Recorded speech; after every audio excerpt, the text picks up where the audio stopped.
उदोस्तु श्री महाकाली महालक्ष्मी महासरस्वती राजराजेश्वरी आई साहेब श्री अंबा माता की जय। श्री स्वामी समर्थ।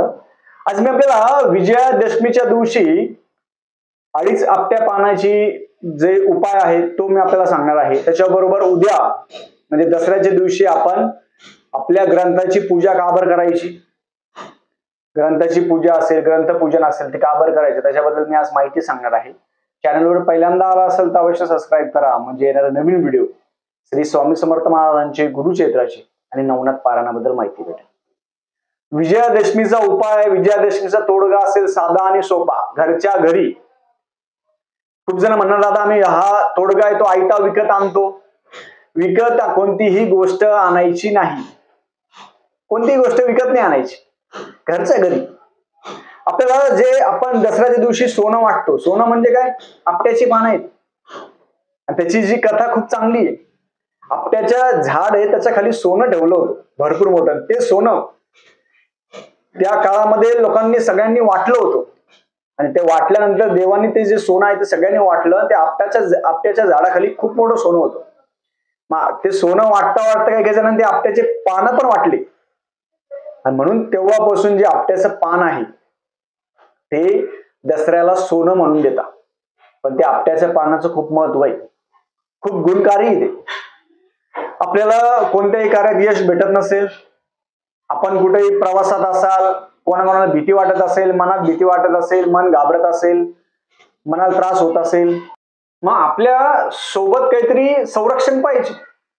आपण जे धन करतो ते धन कशासाठी करतो, ते देवी आहे समोर आपण सगळं धन करतो, रोज आरती करतो, 9 माळ घालतो, ते धन काय करायचं मग?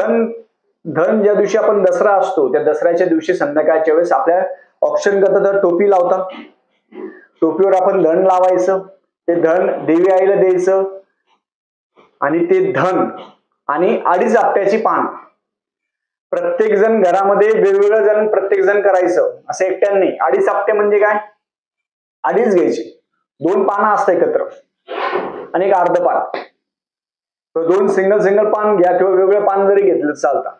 पण 2 पानं जुळलेलं असणार ते 1 पान घ्या, असे 2 पानं घेऊन एक अर्ध पान घ्या, असे 2.5 आपटे आहे। त्याच्यामध्ये धन असेल ते ठेवायचं, ते एका कॅरी बॅग मध्ये किंवा एका याच्यामध्ये व्यवस्थित ठेवून द्यायचं छानपैकी, किंवा लाल कपड्यात ठेवून द्यायचं। त्याच्यावर आपण सेवा घ्यायची। कोणती सेवा घ्यायची? श्री स्वामी समर्थ महाराजांचा जप घ्यायचा, श्री सूक्त घ्या, काल भैरव घ्या आणि ते आपल्या तिजोरीमध्ये ठेवायचं। ती लक्ष्मी आहे, ते सोनं आहे, लक्षात ठेवा, सोनं आहे ते, मी अगोदर सांगतोय तुम्हाला, कारण भेटणार नाही उद्या। मग खूप जण आपण देवी आई चरणाजवळ ठेवणार, आपल्या घटाजवळ आपण ठेवतो, ते सोनं आपण जेव्हा ठेवतो ते 2.5 आपट्याचे पानं काढून घ्यायचे, सोनं काढून घ्यायचं, ते जे धन असेल ते काढून घ्यायचं आणि ते तुमच्या तिजोरीमध्ये ठेवायचं। प्रत्येकाने आपापल्याप्रमाणे 2.5 आपट्याचं असं करून ठेवायचं, जुडी कॅरी बॅग मध्ये असेल किंवा लाल कपड्यात ठेवून द्यायचं। जेव्हा तुम्हाला कोणत्या महत्वाच्या कामाला जायचं आहे तेव्हा ते पाने आहे ते सोबत घेऊन जायचे। त्याच्यावर कोणती सेवा घ्यायची? महाराजांचा जप घ्या, श्रीसूक्त घ्या। तुम्हाला एक्झामच्या वेळेस जायचं असेल, इंटरव्ह्यूच्या वेळेस जायचं असेल, तुम्हाला मुलगी बघायचा कार्यक्रम असेल, मुलगा बघायचा कार्यक्रम असेल, तुम्हाला नवीन गाडी घ्यायची असेल, तुम्हाला कोणत्याही नवीन गोष्टी करायच्या असेल तेव्हा ते पानं सोबत घेऊन जायचे। त्याच्याने काय होतं, त्याच्यावर विजय सुक्त म्हणायचं। दसऱ्याच्या दिवशी कधीही लक्षात ठेवा, विजय सुक्त दसऱ्याच्या दिवशी प्रत्येकाने म्हणावं। विजय सुक्त ते आपल्याच्या मनावर म्हणायचं आणि नंतर ते आपल्याच मनावर आपल्या कामाला घेऊन जा। कोणत्याही कामात अपयश येत नाही, ते फक्त आपल्या श्रद्धा ठेवून केलं तर होतं, नाही तर नाही होत।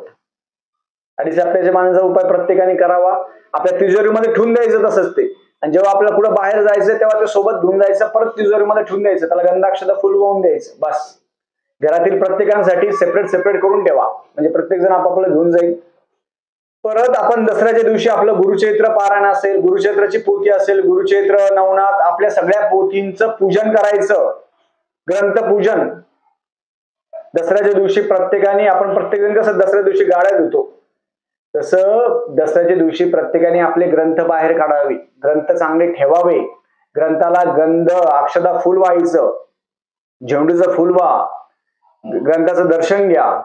आपले गुरु असेल गुरूंना पण सोनं द्यायचं, गुरूंच्या पाया पडायचं, ब्राह्मणाच्या पाया पडायचं. सगळ्यांना दसऱ्याच्या दिवशी सगळ्यांना सोनं द्यायचं, सगळ्यांच्या पाया पडायचं. दसऱ्याच्या दिवशी हे 3.5 मुहूर्तापैकी एक मुहूर्त असतो. त्या दिवशी तुम्ही कोणती सेवा करायची? त्या दिवशी दसऱ्याच्या दिवशी पण सेवा आहे. त्या दिवशी विजय सुक्त म्हणून आहे, तुम्हाला गुगलवर कुठे भेटून जाईल. विजय सुक्त हे प्रत्येकाने वाचावं. श्री सुक्त वाचा, पुरुष सुक्त वाचायचं, पवमान सुक्त वाचा, व्यंकटेश स्तोत्र प्रत्येकाने दसऱ्याच्या दिवशी 3 वेळा किंवा 11 वेळा वाचायचं. ज्यांना आर्थिक चणचण असेल, घरामध्ये खूप पैसा येतो पण टिकत नाही, त्यांनी दसऱ्याच्या दिवशी व्यंकटेश स्तोत्र 3 वेळा, 11 वेळा, 21 वेळा प्रत्येकाने वाचावं. प्रत्येकाने वाचा. दसऱ्याच्या दिवशी ऑक्शन करण्याची प्रथा असते, ऑक्शनचं असतं.